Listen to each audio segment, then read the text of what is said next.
Começa agora mais uma edição do programa Magnavita, o programa nos nossos estúdios aqui da TVC, a TV do Correio da Manhã, no Rio de Janeiro, recebe hoje Marcelo Calero. Trata-se também de um convidado que dispensa a apresentação. O Calero é deputado federal, está hoje como secretário de governo da integridade do prefeito Eduardo Paes, mas é um prazer porque você é diplomata de carreira e é um prazer falar com você porque você foi ministro da Cultura e você encarnou dentro da sua geração a questão da moralidade, tanto que você hoje tem uma secretaria que comanda uma secretaria da integridade.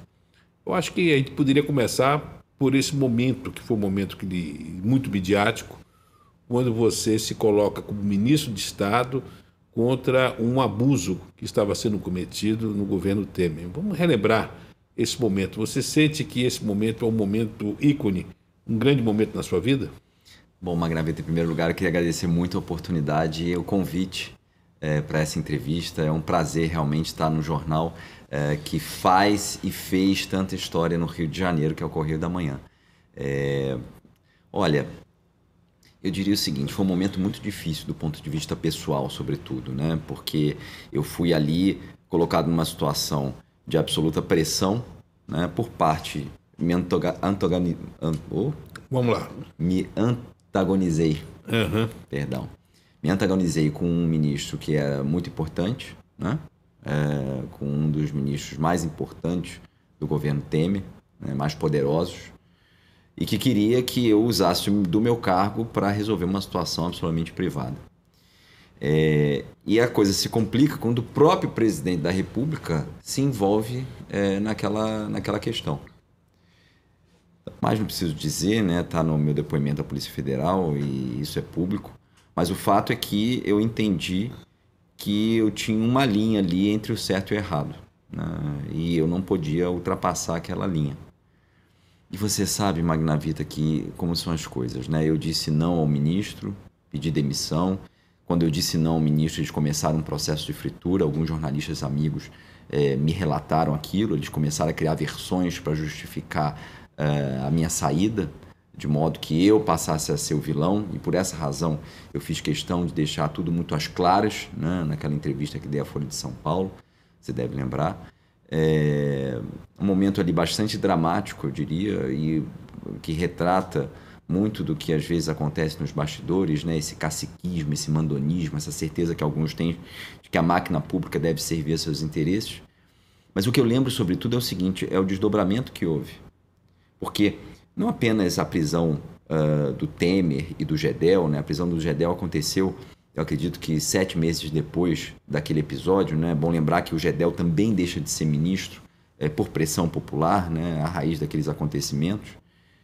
Mas não apenas a prisão do Gedel, mas o que se descobriu após a prisão do Gedel. E aí eu me refiro ao bunker, né? Onde se guardavam, 54 milhões de reais, mas as conclusões também da Polícia Federal e da Justiça no sentido de que aquele empreendimento que ele queria que eu aprovasse, ele era usado no esquema de lavagem de dinheiro do Gedel. Então veja que se por qualquer razão eu tivesse vacilado, eu tivesse consentido com aquela pressão que eu estava recebendo, eu estaria incorrendo não apenas ali num caso de advocacia pública, né? No caso de advocacia administrativa, melhor dizendo, mas também estaria envolvido em lavagem de dinheiro e formação de quadrilha, eventualmente. Não, e o que mais me chamou a atenção naquela época foi a tentativa de reverter, ou seja, a troca de papéis. Queriam justificar a sua saída, queriam lhe fritar, queriam estabelecer alguns parâmetros que poderiam prejudicar a sua vida, até porque você, como servidor público, e sendo um concursado do Ministério das Relações Exteriores, você estaria marcado pelo resto da vida se você não tomasse essa atitude. Totalmente. Quem lhe aconselhou? Alguém lhe aconselhou naquele momento? Você buscou algum tipo de orientação? Eu busquei a Polícia Federal. Eu tenho um anjo na minha vida chamado Leandro Daiello. Falo o nome e sobrenome. Uhum. E eu falo porque ele é um anjo pelo seguinte, na realidade ele estava ali cumprindo sua missão, seu papel, né? Ele era diretor-geral, da Polícia Federal. E veja, chega ele, um ministro de Estado, e faz uma denúncia contra um ministro poderoso e o presidente da República. E o que ele faz? Ele age com absoluto profissionalismo e isenção. Então, ele não se deixa levar por qualquer tipo de pressão política que poderia haver. E não barganha. Não, exatamente. E muita gente aproveita situações como essa para barganhar. Exatamente. Ou até para chantagear. Exatamente. Então, ele foi um sujeito, realmente um servidor público exemplar, corretíssimo. E uma pessoa que realmente conseguiu enxergar ali o que estava efetivamente acontecendo, né, com a sua experiência de delegado da Polícia Federal. Então, assim, eu diria que realmente eles começaram a plantar notinhas dizendo que iam me enquadrar na Lei de Segurança Nacional porque eu estava acusando o presidente da República de um crime. A classe política toda fez comentários a meu respeito. Não vou aqui citar nominalmente, mas as manchetes da época, eu lembro que eles fizeram, inclusive, um abaixo-assinado em favor do Gedel.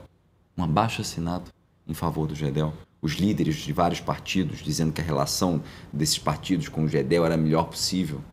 Eu tenho esse documento, inclusive. Alguns governadores começaram a insinuar que, eventualmente, eu queria participar de um esquema criminoso e aí não teria sido convidado e, por essa razão, resolvi denunciar, ou seja, me tomando pela régua deles, né? E fora essa coisa que se inventou, né, no Palácio Planalto para me, eventualmente, criar para realmente atingir a minha reputação de que eu teria gravado o presidente da República no gabinete presidencial. Né? Então, foi toda uma narrativa que se procurou criar. Mas houve a gravação? Não houve de jeito nenhum. O que aconteceu foi que as ligações telefônicas passaram a ser gravadas. E todas as ligações que eu recebia, portanto, tinham uma gravação feita. Mas isso tudo conforme a orientação que eu recebi. Até porque, como eu falei... Sim, né? E é um direito. No momento que você recebe uma ligação... É um direito de salvaguarda sua, mas ali já foi num processo já foi num processo investigatório, né? Então a coisa realmente o que eles queriam criar é que eu teria entrado com um gravador escondido, né? E coisas do gênero. Mais ou menos como o Joel fez. Exatamente. Exatamente o que foi feito exatamente. Na granja, né? E eu falava, e quando eu ouvia as pessoas comentando isso, né? Eu falava, gente, mas eu não consigo nem colar em prova. Quanto mais entrar num ambiente com um gravador, né? Mas, enfim, é claro que as pessoas não eram obrigadas a saber disso e quando o governo resolve agir, vem aquela avalanche. Mas, graças a Deus, eu acho que as pessoas entenderam o que de fato aconteceu. Né? Eu tive muito apoio, embora tenha recebido essa narrativa tenha colado, de certa forma, em alguns segmentos, né? E especialmente no segmento político, que, como eu mencionei, mas as pessoas, a sociedade entendeu o que realmente tinha acontecido. E o que aconteceu depois, né, os reflexos, só comprovavam aquilo que eu havia... Não, porque a própria situação do Gedel ficou insustentável. Ele é obrigado a renunciar... Na mesma semana. Na mesma semana. Na mesma semana. Houve um efeito dominó ali em cima dele, né? Exatamente. Como é que você, dentro de perspectiva histórica, como é que você analisa o papel do Temer? Existe uma leniência dele ao permitir que esse entorno Sem dúvida. Agisse dessa forma? Sem dúvida. Para dizer o mínimo, né? Para dizer o mínimo. Eu acho que eu sei cada palavra que o Temer usou quando me chamou na sala dele para que eu aquecesse com aquela pressão do Gedel. Inclusive, uma das frases que ele falou para mim foi: a política tem dessas coisas. Como quem diz assim, você que é um menino, que é um novato, que está começando agora na política, talvez você não saiba disso. Mas na política a gente tem que fazer certos favores. Quando, na realidade, no dia anterior, quando eu havia levado a ele a questão, porque eu fui muito transparente, eu falei: olha, estou sofrendo pressão do ministro Gedel para aprovar uma obra na Ladeira da Barra, em Salvador. O posicionamento dele foi todo o contrário. E veja uma coisa que me parece muito curiosa, né, Magna Vida, porque eu tinha tido a oportunidade de despachar muito poucas vezes com o presidente Temer. Os meus despachos regulares eram com o então ministro da Casa Civil, Eliseu Padilha. Então me chamou muito a atenção o fato de que o próprio presidente da República me chama na sala dele para tratar não de um assunto de Estado, de uma política pública da cultura, mas de uma questão absolutamente comezinha, de um interesse absolutamente privado, né?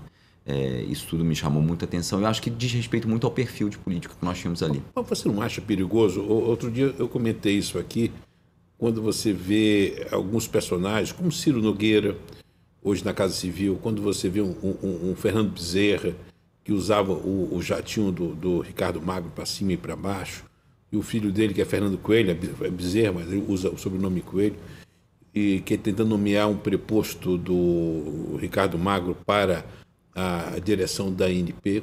Você não acha que essa turma, que a gente aparentemente estava fora do governo, sendo abduzindo o governo agora, você não acha que essas velhas práticas estão começando a voltar em Brasília?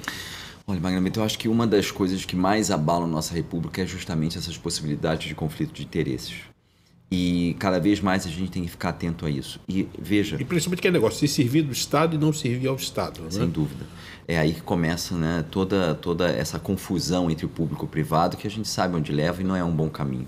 A grande questão é a seguinte, nós ainda estamos tateando instrumentos para que nós possamos definitivamente separar possíveis conflitos de interesse. Eu estou tateando, eu digo isso porque... Por exemplo, o Instituto da Delação Premiada, né, que vige no Brasil desde a década passada. É um instituto que foi pensado para um objetivo, mas que foi desvirtuado muitas vezes. E que nós sabemos que levou a muitas injustiças. Né? Levou a muitos casos em que havia denúncias vazias, que não eram comprovadas, que não eram nem sequer investigadas, que eram levadas à justiça sem a devida investigação. Então, nós precisamos ainda entender que elementos nós podemos utilizar e que ferramentas das quais a gente pode dispor para minimizar as possibilidades de conflito de interesses. Né? Na Prefeitura do Rio, por exemplo, na Subsecretaria de Integridade, nós criamos um questionário bastante contundente, tanto para as empresas, é um programa que a gente vai, os fornecedores que a gente está implementando agora, quanto para os nomeados. Só que veja, mesmo assim, nós temos muitas dificuldades. Porque, por exemplo, se nós, por qualquer razão, identificamos algum tipo de conflito de interesses, ou vamos ser um pouco mais fortes aqui, alguma questão reputacional de uma empresa. Para eu afastar essa empresa de um processo licitatório, eu não tenho a ferramenta. Eu não disponho de uma ferramenta. Mas você é legislador, você tem mandato. Eu queria... Vamos entrar na questão da prefeitura, mas eu queria ainda... resgatar qual foi o seu reencontro com esses políticos quando você conquista um mandato, fez um belíssimo trabalho eleitoral, suplantou inclusive o Otávio Leite em 159 votos, que garantiu a você a titularidade do mandato, e o Otávio ficou na suplência, e você assume e você está na Câmara encontrando aqueles que estavam colocando o dedo. Como é que foi esse reencontro? O Marcelo... que volta como deputado, o Calero, encontrar esses pares que você... Inclusive alguns que subscreveram essa carta dos partidos. Como é que foi esse reencontro? É curioso, né, Margarida? Porque a política realmente é muito fluida, né? Olha, essa legislatura ela foi marcada por um grupo de renovação bem interessante. Né? Movimentos políticos que se fizeram representar no Congresso, e essas pessoas são os meus maiores e melhores interlocutores. A Tabata, por exemplo? Tabata. E mesmo deputados, aí eu queria registrar isso também, né? Ou seja, pessoas que já estão na política, mas que têm uma visão muito arejada do fazer político, né? Muito contemporânea. Vamos dar alguns nomes. Por exemplo, o deputado Alex Manente, que é o líder do meu partido atual, o deputado Daniel Coelho, por Pernambuco, o deputado Raul Henry, de Pernambuco também. Enfim, estou sendo injusto aqui, porque não vou mencionar todos, mas tem o deputado... E da bancada do Rio? Na bancada do Rio a gente tem pessoas icônicas também, né? E aí em todos os espectros ideológicos, né? Nós temos o deputado Marcelo Freixo, eu ia falar do deputado Israel Batista, do Distrito Federal. Deputado Marcelo Freixo, o próprio deputado Molon, a deputada Benedita da Silva, enfim, nós temos deputados que realmente marcam o seu trabalho, e aqui concorde-se ou não com a sua ideologia, né? E nós precisamos ter essa visão bem republicana. Pessoas que, com o seu trabalho, trazem pautas legítimas, trazem agendas, de novo, concorde-se ou não com os seus posicionamentos, mas que tem ali uma conversa madura, né? Agora, houve embate. Sim, vamos lá, fala dos embates. Houve, porque, por exemplo, a gente tem deputados que foram líderes do governo Temer, né, e que já se valeram dos microfones do parlamento para me atacar frontalmente. E não ficaram sem resposta, por óbvio. Teve uma vez que você saiu do plenário e voltou, né? Teve uma vez que eu saí duas vezes. Eu acompanhei que você tinha se ausentado, aí falou de você entrou. E na verdade eu acabei voltando, não foi nem porque tinham falado de mim, não, por coincidência. E aí quem me alertou, inclusive, foi o ex-ministro Juca Ferreira. Eu pedi a palavra, quem estava presidindo a sessão era a governadora Benedita da Silva, e dei a resposta que merecia ser dada, né? Mas enfim, acho que faz parte também da vida parlamentar e do nosso amadurecimento, né? Agora, você chega a Brasília como ministro, depois de ter realizado um trabalho como secretário de Cultura, mas antes você fez a coordenação dos 450 anos do Rio de Janeiro, quer dizer, você coordenou. Você estava emprestado pelo Itamaraty à prefeitura, você coordena os 450 anos, depois assume a Secretaria de Cultura do município. Vamos relembrar essa fase pré-ministro. Como é que foi coordenar os 450 anos da sua cidade? Eu sou muito grato ao prefeito Eduardo Paes por ter me dado essas atribuições e essas responsabilidades, essas missões, né, Magnavita? Porque, veja, nos 450 anos eu sentia muito o peso da responsabilidade de estar ali num evento. Você estava com quantos anos na época? Eu estava com 31. Hoje você está com? 39. Pois é, então com 31 você estava coordenando os 450 anos da sua cidade. 2013, né, que nós lançamos o comitê em dezembro de 2013.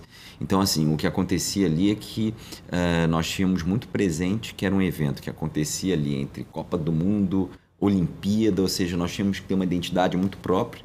E mais do que isso, a memória afetiva que o carioca tinha e tem do quarto centenário. Era sempre uma sombra, né? Aquela grande festa que o governador da Guanabara, Carlos Lacerda, produziu, né? Com um símbolo próprio criado pelo genial Luiz Magalhães, e todos os desdobramentos disso, todos os festejos, a inauguração do Museu da Imagem do Som foi feita nesse contexto, lançamento de livros.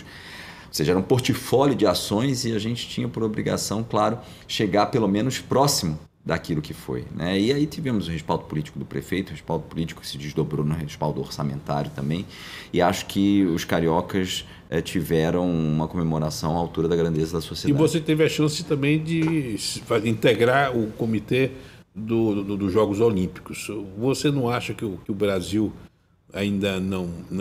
E nós temos um pecado de não dar dimensão do que foi ter o planeta se encontrando na nossa cidade. Eu acho que a memória olímpica ela está muito anulada pela importância que foi esse momento para a cidade do Rio. O prefeito Eduardo Paes outro dia postou, outro dia não, já faz um tempo, um trecho da cerimônia de abertura das Olimpíadas. É um convite até que eu faço, que as pessoas possam revisitar esse momento. E aí talvez elas vão ter justamente a grandeza que você menciona, né, Magnavita? Porque foi um momento que todos estavam de olho e nós tivemos a oportunidade de contar para o mundo inteiro parte da nossa história, mostrar paisagens que certamente muitas pessoas não conheciam, né, aspectos da nossa cultura, da nossa identidade.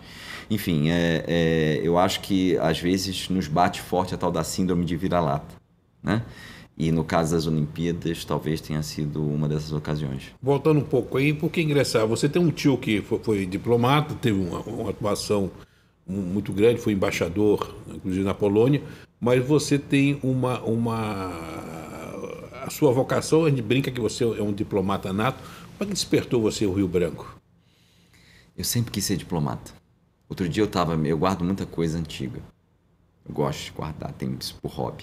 E outro dia achei um livrinho da minha catequese. E aí estava lá, o que você quer ser quando crescer? Quero ser embaixador.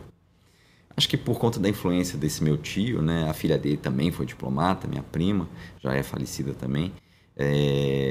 Então esse mundo assim sempre foi meio próximo, né? Eu sempre vi aquele tio como aquele senhor muito respeitado, que tinha uma vivência no exterior e que aquilo era muito bom. Sempre tive aptidão pelas matérias mais humanas, né? Geografia, história, e por línguas. Então eu acho que esse conjunto acabou me posicionando bem para o concurso e me despertou realmente essa vocação. Eu tive a oportunidade de trabalhar antes na iniciativa privada, em empresas multinacionais.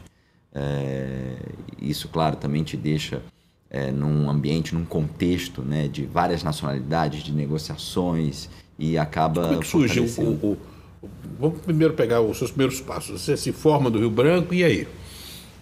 Sai como terceiro secretário, né? Terceiro secretário. E aí? Na realidade, a gente já entra até no Rio Branco, isso foi uma mudança que o Fernando Henrique fez, né? Nós já entramos no Rio Branco como terceiro secretário, que é essencial para aqueles alunos que não vêm de famílias abastadas, né?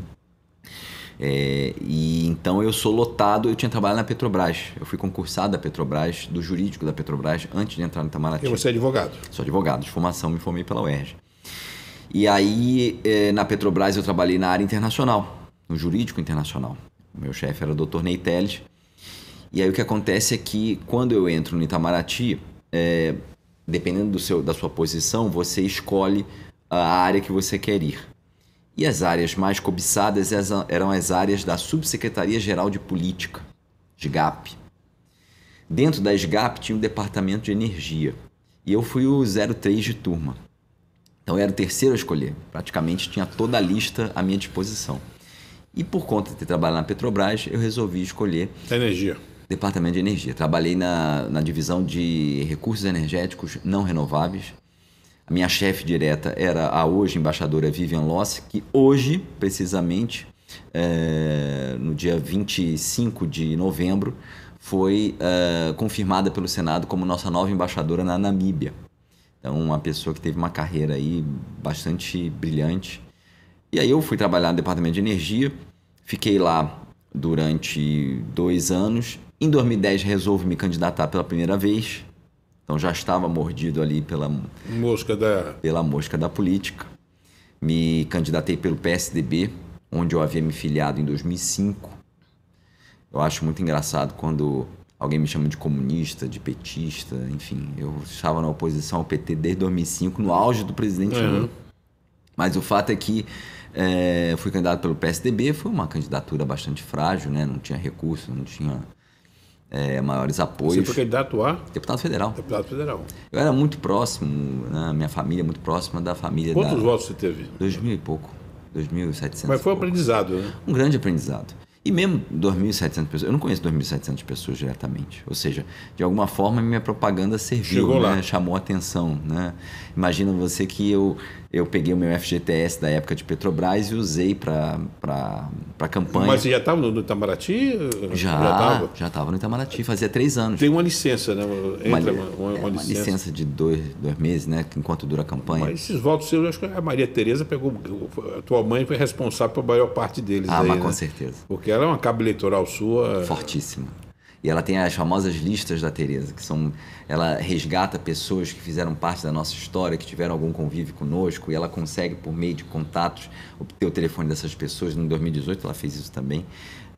Quem sabe esses votos que me diferenciaram aí do meu suplente... Não tenha dúvida. Vieram justamente desse trabalho. Não tenha dúvida. Agora, você faz parte de uma família de matriarcado, né? Porque você tem Covas, mas o sobrenome que seu pai adotou foi o materno. É isso. E você também adota o sobrenome materno, né? É isso. E fala desse matriarcado. É um grande matriarcado, porque o meu bisavô era Covas, José Covas Garcia, mas como ele era da Galícia, o Garcia na realidade se referia à mãe dele. A mãe dele. E a minha família era uma família de positivistas, muito ligadas à brasilidade, ao patriotismo, e achavam que Covas era um nome muito estrangeiro. E aí eles adotam o da Silva. E é aquela maneira antiga, né? Você simplesmente à noite pro dia passa a assinar Garcia da Silva. Esse virou o nosso sobrenome, que é o nome do meu pai. E então o Covas, que era o nome de fato do meu bisavô, foi... Relações consanguíneas com Mário Covas, com a família Covas? Certamente, porque entendo que a família raro, dele... Né? Não é um nome muito comum, a família dele também vem da Galícia, né? Até onde eu entendo, posso ser que eu esteja enganado, mas até onde eu posso lembrar, a família dele também vem da Galícia. Qual é a região da Galícia aqui? Vem de Pontevedra. Pontevedra. Você sabe que tem uma piada na Galícia que diz... Porque a maior colônia de Pontevedra, fora de Pontevedra, é em Salvador. Como eu nasci em Salvador, a maior colônia galega, maior inclusive que é de Santos, é a colônia galega de Salvador. Tem um ditado na Galícia que diz o seguinte: Santiago reza, Pontevedra trabalha, Vigo se diverte e em Pontevedra dorme. Olha só. Se dorme. É uma brincadeira com esse DNA seu aí. Sim. Porque Pontevedra realmente, com relação às demais grandes cidades galegas, tem uma característica mais pacata, né? Sim, sim. Mas vamos lá, aí o matriarcado... E pelo lado de mãe também, né? O Calero é pelo lado da minha avó materna, né? Que aí vem da província de Córdoba, na Andaluzia, minha avó era de lá. Então, eu acabei, no fundo, eu tenho todos os meus... A exceção do Faria. O Faria, sim, vem do meu avô, vem do meu bisavô, mas os dois meus sobrenomes que eu acabo usando, né? São... Você ingressa no Itamaraty com quantos anos? Com 24. Você chega aí ao exterior? Morei 3 anos em México. No México. Morei 3 anos no México, fui muito feliz no México. Foi o primeiro posto seu no... Foi o meu primeiro e único posto no exterior. E curioso que tem um grande amigo que foi me visitar no México justo no momento que eu já estava convidado para trabalhar na Prefeitura do Rio. E ele fala, Calero, você vai acabar na política. Então deixa eu aproveitar bastante aqui o México, porque é o seu primeiro e único posto. Não sei se isso é meio profético ou não, eu sempre tenho muito carinho pela carreira diplomática e às vezes penso inclusive em regressar. Mas você, tendo sido ministro de Estado, você não volta como terceiro secretário. Você hoje já está como que... Hoje eu estou como primeiro secretário. Primeiro secretário, né? Mas no momento que eu voltar, se eventualmente eu voltar, eu volto no... Porque você, tendo sido ministro de Estado, você tem algumas regalias adquiridas, não? Nenhuma. Nenhuma. Inclusive eu sempre brinco, né, que as pessoas às vezes me chamam, ministro, usam alguma coisa assim, eu falo, olha, o meu único título que eu realmente tenho por direito é o de secretário, que é correspondente à minha carreira, que a carreira diplomática, como você bem sabe, é muito militarizada, né? É a carreira civil mais hierarquizada, mais militarizada que tem. E os níveis hierárquicos servem como patente, né? Vamos aproveitar, antes de entrar no aspecto da prefeitura e do aspecto pessoal, vamos falar um pouco do Itamaraty. Eu considero o Itamaraty uma instituição daquelas fundamentais para o Estado, ou seja, é uma função de Estado, tem uma formação, durante muitos anos foi uma elite intelectual que se formou no Itamaraty, aliás, um celeiro que forneceu grandes nomes até para a iniciativa privada posteriormente. Me fala um pouco do Itamaraty por dentro. O Celso Amorim, só uma pergunta, o Celso Amorim não digo que bagunçou, não abriu um pouco essa questão da carreira, facilitando o acesso e deixando essa carreira que tivesse o peso da competência, do estudo, daquela coisa que vem da época do ministro plenipotenciário, ou seja, não tinha com as comunicações, o cara tinha que estar completamente habilitado para falar em nome do seu governo, do seu país, já que as correspondências demoravam às vezes 15 dias. Me fala um pouco, faz um retrospecto sobre isso. Acho que a gente pode sintetizar o Itamaraty com uma fala do ministro Azevedo da Silveira, né, embaixador Azevedo da Silveira, que ele dizia que a melhor tradição do Itamaraty é saber renovar-se, né? Em algum momento viu-se que o Itamaraty não refletia a diversidade da sociedade brasileira. Isso é muito importante também, né, num corpo diplomático. Eu entendo, meu entendimento, que fez esse movimento naquele momento, mas sem abrir mão dos parâmetros, né, de seleção que nós tínhamos. Muito se falou na época dos idiomas, né? Continuou se exigindo os idiomas, e não apenas a exigência, mas depois também a gente continuou tendo um treinamento em relação a idiomas bastante mais forte, inclusive, do que o anterior, né? Do que o momento anterior.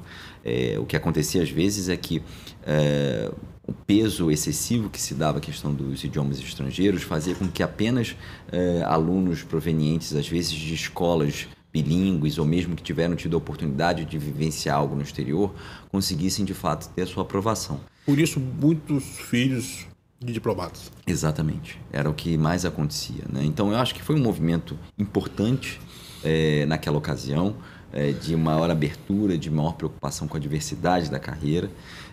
Nós temos hoje assim um treinamento, né, muito compatível com as atribuições que os diplomatas têm. A própria carreira, né, passou em dado momento por uma... E aí eu não falo só da carreira no Brasil, né? A própria função diplomática, ela atualmente passa, não por uma crise, mas por um processo de remodelagem. Até pela essa questão das comunicações, da questão instantânea. Totalmente. Eu ainda peguei, e hoje não acredito que esteja tão mudado, mas de fato quando nós íamos para uma missão no exterior e nós fazíamos lá as instruções, para além daquele papel que nós levávamos, nós não tínhamos muito mais maneiras, né, não existia o WhatsApp há 10 anos. Então, nós não estávamos tão assim, com a comunicação tão fluida. Mas podia acontecer, claro, você fazia uma ligação celular, ou você fazia um e-mail, mas não era algo ali instantâneo como é hoje. Hoje, o seu chefe está acompanhando a sessão plenária de uma determinada conferência na televisão, está lá no WhatsApp contigo, né, calibrando os movimentos.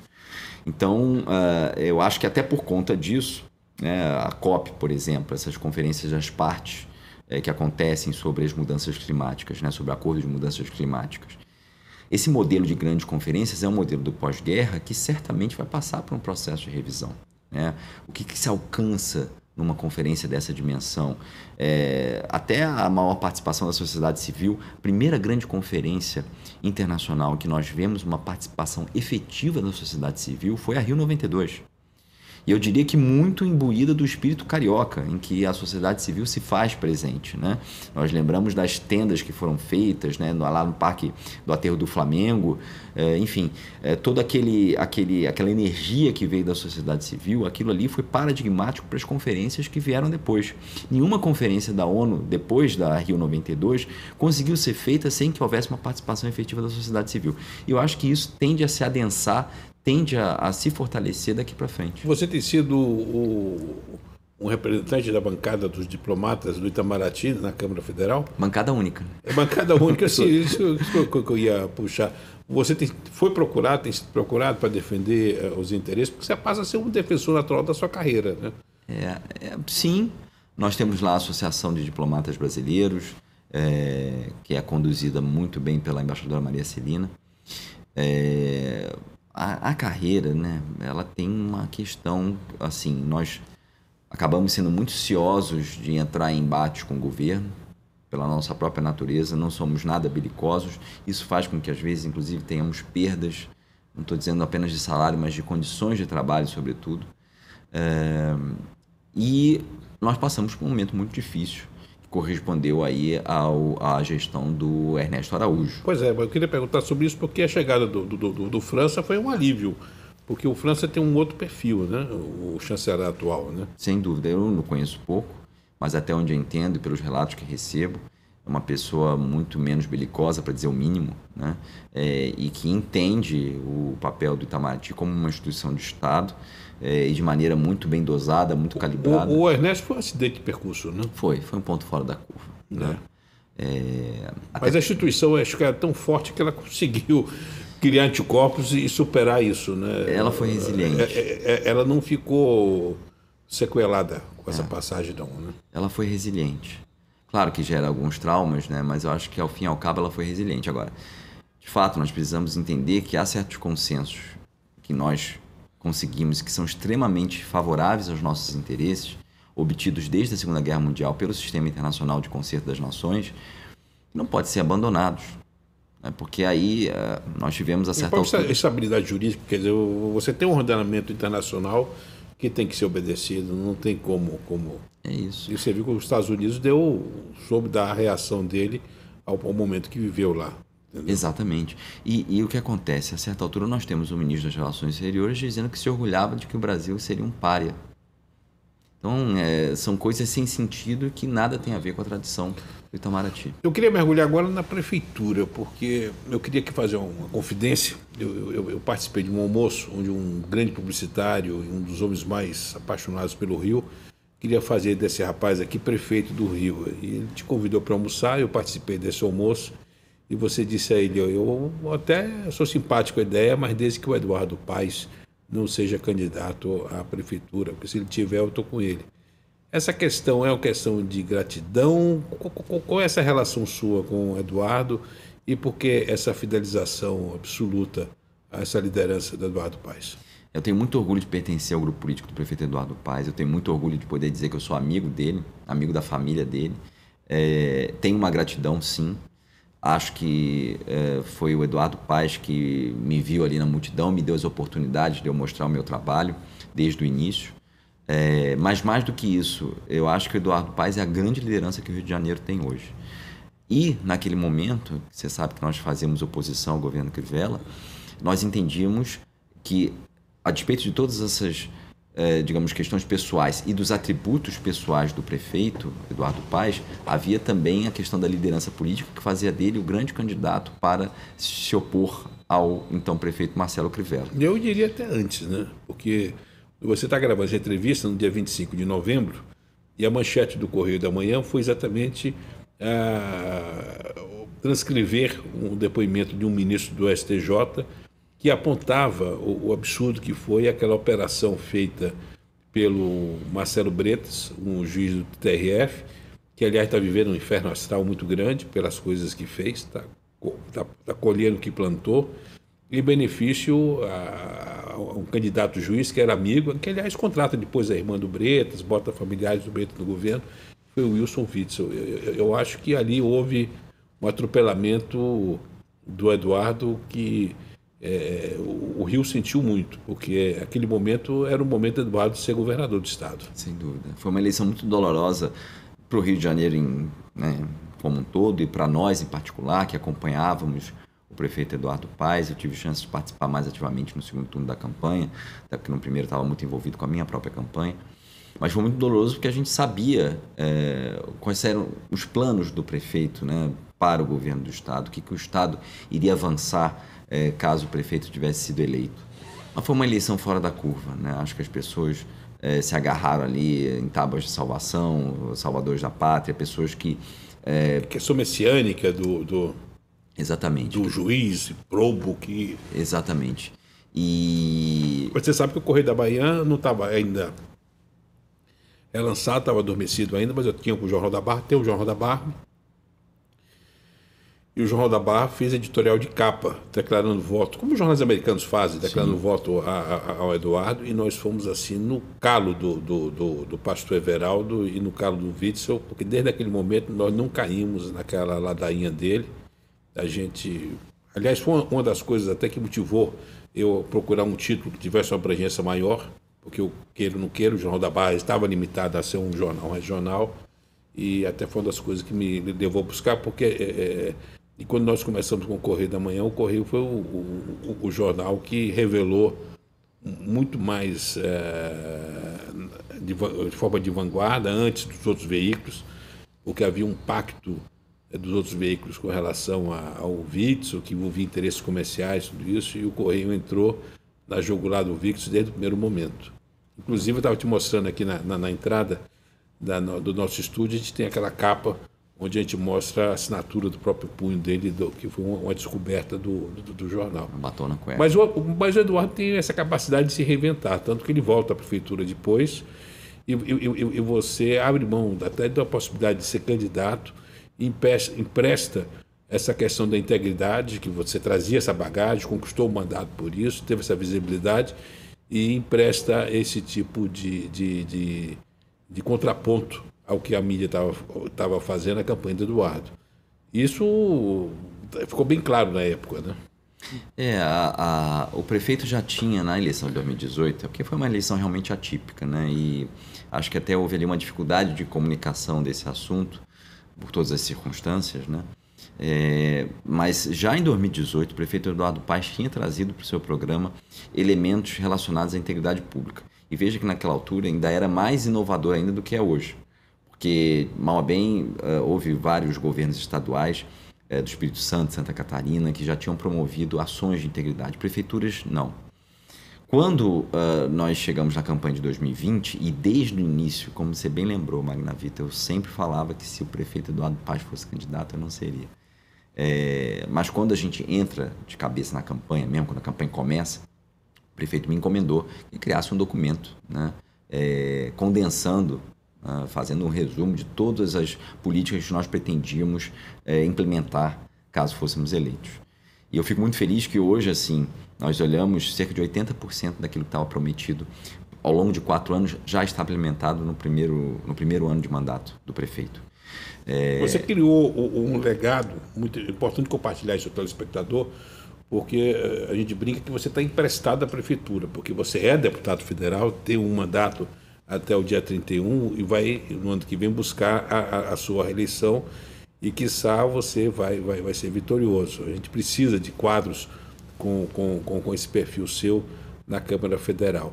Mas você está deixando um legado muito sólido nessas amarras jurídicas e da estrutura da integridade dentro da prefeitura, né? Você vê que nós estamos aí com o período, com exceção de algumas coisas na área de saúde, enfim, Viva Rio, algumas coisas que a gente tem até falado aqui, depois eu quero até que você explique sobre isso, mas você está deixando um legado de amarras que a sua passagem está sendo muito sólida, né?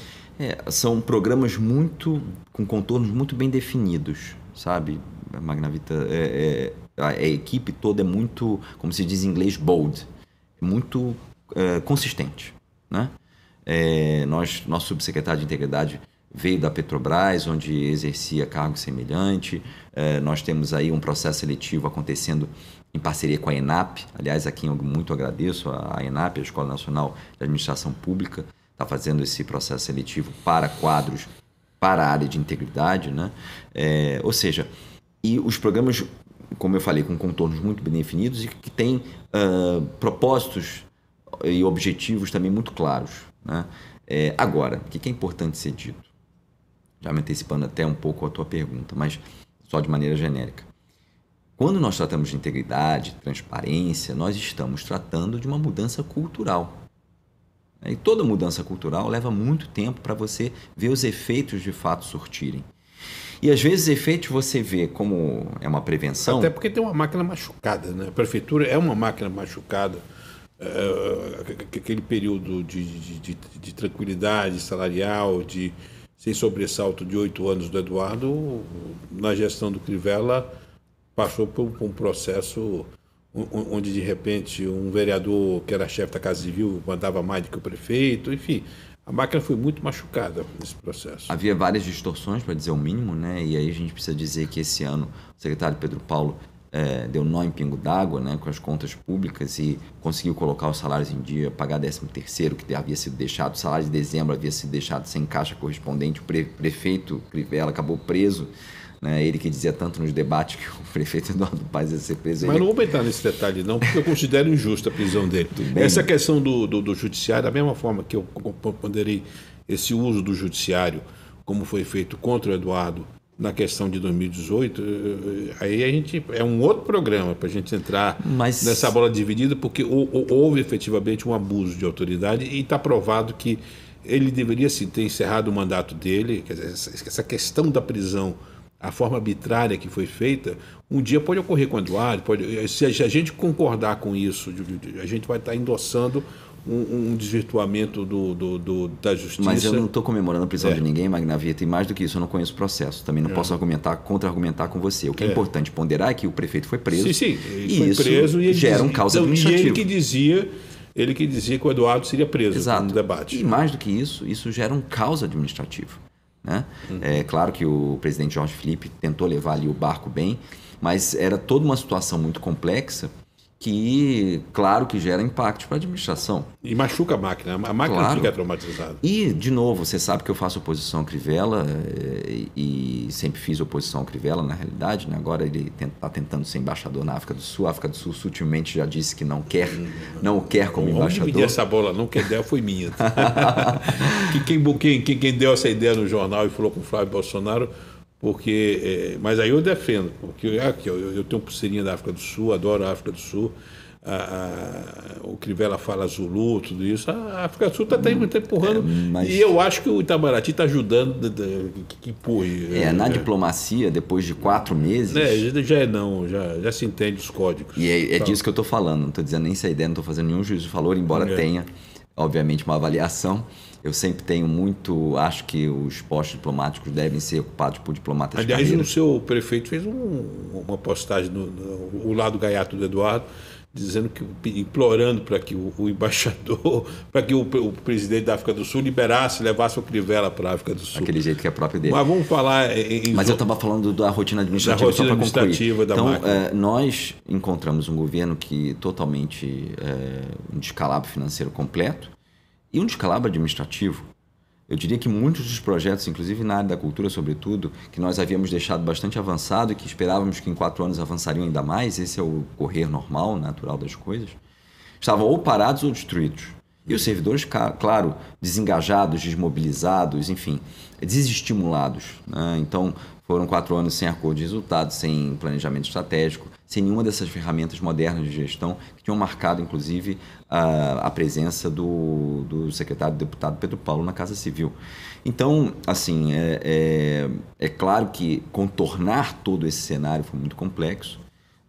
E aí eu falava da mudança cultural. Agora nós estamos num momento em que essa mudança cultural a favor da transparência e da integridade, embora seja demorado, ela consegue, digamos, se espraiar, né, se disseminar com muito mais facilidade. O terreno deixou de estar pantanoso por conta dos salários pagos em dia, perspectiva de tranquilidade na gestão e a própria postura do prefeito com relação ao que ele sofreu até no passado de acusações que eu acho que o Eduardo, sem dúvida, é um novo Eduardo, em termos de... Mas eu queria entrar no aspecto da sua campanha em si. Me preocupa muito que essa função sua na prefeitura lhe tire um pouco dos contatos com a base, porque você leva muito a sério as coisas e você está sendo 100% secretário, apesar que você tem nas votações mais importantes, você tem arrancado os cabelos que restam do Otávio Leite, porque você tem reassumido, você acaba de reassumir o mandato para corrigir um voto que ele tinha dado que você não concordava. E né? você sabe que, no fundo, na realidade, eu acabei não voltando porque eu tinha a participação na COP. A participação do Rio na COP era muito importante e calhou justamente na semana. E eu tive que acabar optando, mas eu acho que vai ter outra votação, né? Porque ou o Senado não vai aceitar, ou vai votar algo diferente que vai ter que acabar votando. Vai votar e aí você... E aí eu estarei lá. Quantas vezes você assumiu o mandato desde que você... Não fiz essa conta, mas o prefeito disse que eu sou a pessoa que ele mais exonerou. Ele falou isso para mim, ele me confidenciou isso. Mas não só isso, toda vez que você reassume, exonera totalmente o gabinete. Mas você tem que recontratar o gabinete em ato contínuo. Não quero prejudicar ninguém. Na verdade, assim, foi uma negociação política que eu fiz com o prefeito Eduardo Paes, de que eu não queria abandonar o mandato de pleno, porque, enfim, entendia que deveria assumir alguns posicionamentos nas votações que eu considerasse mais sensíveis, né? Fiz isso no chamada PEC do voto impresso, fiz isso na PEC do Ministério Público, sempre me posicionando fiz isso na prisão do Daniel Silveira. Então, em vários momentos, eu não me isentei, né? Eu procurei me posicionar, e aí, claro, posicionamento correto ou não, o escrutínio público está aí para ser feito. Você sai antes ou você vai aguardar até abril para votar as ruas? Boa pergunta. Eu acho que tem uma possibilidade, nós estamos ainda avaliando de acordo com os impactos que isso poderia ter na prefeitura. Eu, obviamente, entendo a importância do mandato, entendo a importância também desse momento que o prefeito Eduardo Paes pediu a colaboração de todos, da sociedade como um todo e de algumas figuras em particular, de reconstrução do Rio. Então, é uma avaliação que a gente está fazendo. Agora, bem diplomata a sua resposta, bem Itamaraty, impressionante. É isso. Agora, com relação... Disse tudo e não disse nada, mas vamos lá, vamos seguir em frente. Com relação aos 10 deputados, que agora já virou 11, que o Eduardo quer fazer pelo PSD, você acha que tem condições do partido fazer 11 deputados? Sem dúvida alguma. Eu diria até mais, porque a nominata está muito bem construída. As pessoas dessa nominata estão muito bem posicionadas, tem uma história de vida, tem serviço a mostrar. Eu acho que há todo um legado a ser exibido, a ser apresentado. E lideranças, né? O Rio carece muitas vezes de lideranças, né? Então, são pessoas que estão prontas para apresentar os seus nomes à sociedade. Eu diria até que não estamos vivendo uma segunda onda, porque eu entrevistei outro dia, estava sentado na sua cadeira, o Alfredo Lopes, e o Alfredo falava de como ele descobriu o Eduardo como prefeitinho da Barra, e depois o Guaraná, o próprio Pedro Paulo. Quer dizer, essa geração já está abrindo espaço para uma nova chegada de você, Ferreirinha. Você tem aí alguns nomes que estão aí chegando, o Chicão Bulhões também, quer dizer, a Antônia. Então você tem uma nova geração chegando aí também para ocupar um espaço, né? Eu fico muito orgulhoso de me colocar na mesma geração que Ferreirinha e Chicão, porque eu tô com muito mais cabelo branco que eles, né? Sou muito mais velho que eles. Mas deixa ele ficar mais uns meses na Secretaria de Educação, que ali uma fábrica de cabelos brancos extraordinária. Isso. Mas eu sou um pouco mais velho que eles, né? Mas entendo exatamente, né? Eu venho politicamente vem dessa geração. Né? Você não passou para os 40 ainda, você está no 39. Mas ano que vem já tá nos 80 já, né? Já começo a Preocupa isso? Entra na sua lista de preocupações, não? Na realidade, no momento, não. Assim, você sempre te achou muito maduro para a idade... Você sempre teve um passo à frente para a idade biológica sua? Olha, eu não diria mais maduro, mas assim, eu entendo que, considerando o regular, né, das experiências que as pessoas têm, eu acabei tendo experiências muito, digamos, contundentes em idades pouco avançadas, né? Você foi o ministro mais jovem do governo, né? Na verdade, tinha o Fernando Bezerra, era mais novo que eu. Mas pouco mais novo, acho que um ano mais novo. Fui ministro com 33 anos, né? Fui secretário de Cultura da capital cultural do país com 32. Repete o que você falou, capital cultural do país. Esse é um papel que o Rio de Janeiro tem que assumir. Nós somos a capital cultural do Brasil. Nós temos que ter esse trabalho com relação a isso. É isso. Você sabe que eu tenho até uma tese mais avançada que vem do meu orientador de dissertação de doutorado, de tese de doutorado, que é o professor Christian Lynch, que ele acabou de fazer um livro advogando que o Rio deveria ser, inclusive, a segunda capital, né? Capital nacional. Concordo, assine embaixo, tem aí vários casos de múltiplas capitais, como é o caso, por exemplo, até da África do Sul, aí vai a própria Alemanha, aí você tem exemplos que são bem concretos E, a bem da verdade, o Rio é uma capital de facto. Né? A única coisa é que nós não recebemos nenhuma compensação da União por isso. Temos os ônus sem os bônus. Exatamente. Então, o Lacerda dizia, né, que o governo federal acampava na Guanabara.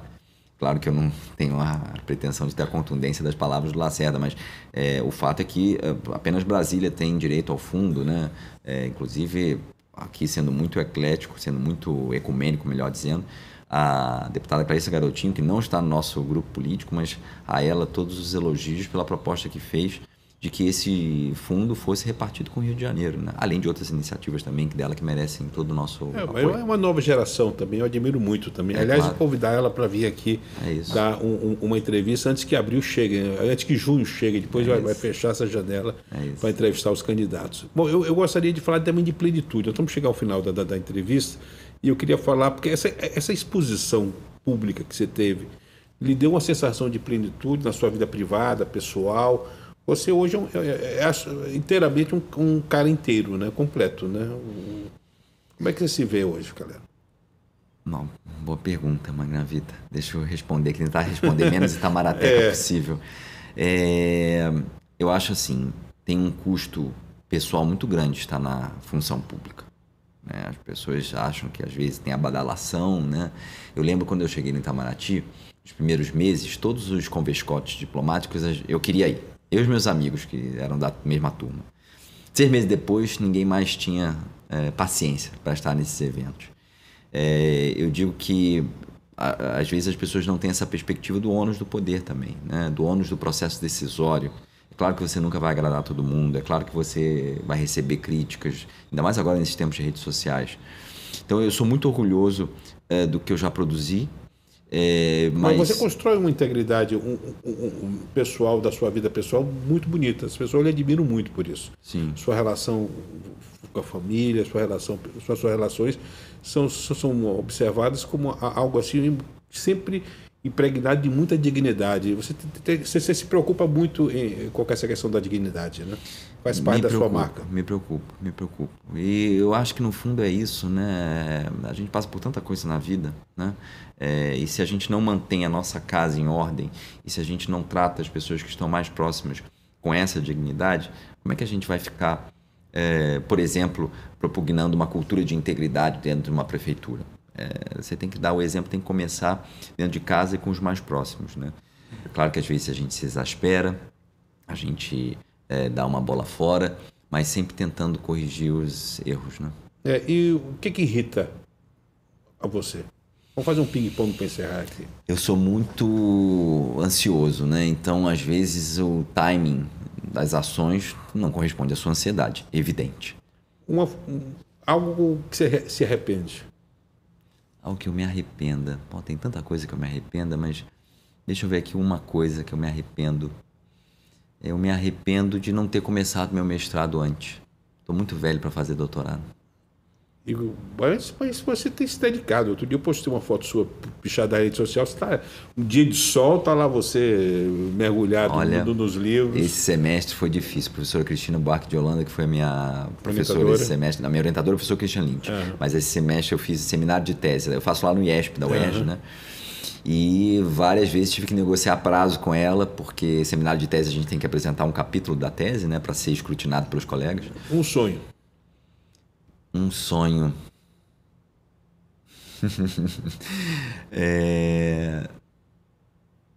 Eu diria um sonho.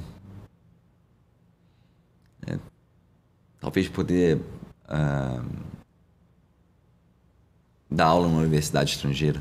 Isso é um sonho. Maria Tereza, sua mãe. A nossa inspiração, minha do meio. Ela andou te dando um susto aí recentemente. Deu um susto. Nós descobrimos numa emergência que ela estava com uma questão no intestino que merecia um olhar mais atento, né? Precisou fazer inclusive uma cirurgia, mas graças a Deus está em casa e está passando bem. E nada... Nenhuma consequência das maiores, graças a Deus. Perfeito. E o Marcelo Calero para o Marcelo Calero? Pô, um cara do bem. Bom, muito obrigado pela sua participação. Gostei muito. Obrigado, Sucesso na sua eleição. Acho que o Rio, e da mesma forma que a gente fez aquela declaração de voto, Eduardo, eu quero dizer o seguinte: é importante que a gente tenha no parlamento pessoas não só com a sua visão, estratégia, com a sua doçura, mas sobretudo com a sua percepção da responsabilidade do mandato que você tem. Como eu disse anteriormente, pessoas que querem servir o Estado e não se servir do Estado. Mas eu acho que você continuar nessa aqui, eu vou guardar essa entrevista aqui, porque alguns dias aí, quem sabe alguns anos, com essa questão do seu crescimento profissional, quem sabe a gente vai ter a honra de chegar no país e você seja o seu embaixador, e a gente vai relembrar essa entrevista com muito prazer. Com certeza. Prazer enorme ter conversado com você hoje. Muito obrigado, Magna Vita. Muito obrigado de novo. O prazer foi inteiramente meu. Muito obrigado. Chegamos ao fim de mais um programa Magna Vita, pela sua TVC, a TV do Correio da Manhã.